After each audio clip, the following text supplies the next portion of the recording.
Pendidikan dianggap sebagai jalan menuju masa depan yang lebih baik. Tapi realitas di lapangan menunjukkan bahwa akademik masih menghadapi berbagai isu permasalahan.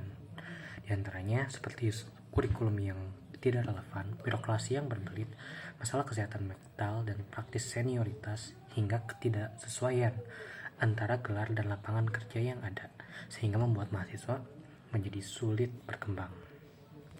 Nah, ada beberapa hal yang mau gue bahas, diantaranya kurikulum yang gak relevan.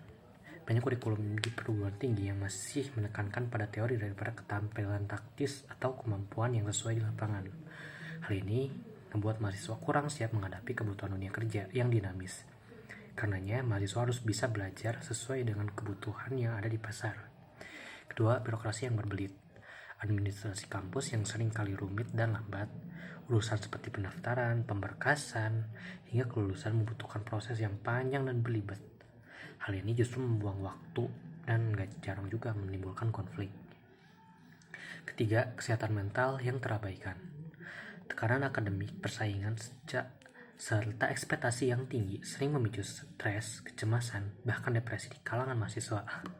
Sayangnya, layanan konseling atau dukungan mental masih dianggap sepele atau diabaikan. Keempat, senioritas atau kekerasan di ranah kampus. Fenomena ini masih melekat di banyak perguruan tinggi, mulai dari perpeloncoan hingga kekerasan, alih-alih verbal maupun fisik. Padahal niat awalnya itu membangun solidaritas, justru ini menciptakan ketakutan psikologis yang memicu snowball effect. 5. Ketidaksesuaian antara lapangan dan gelar kehormatan. Sedikit yang lulus bekerja gak sesuai dengan bidang yang ditempuh.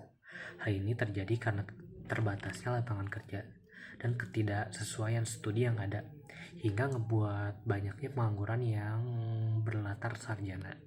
Mungkin itu aja yang bisa gue bahas terkait dengan isu permasalahan kerja.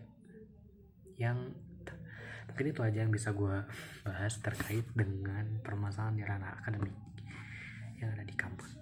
Semoga membantu. Nuhun.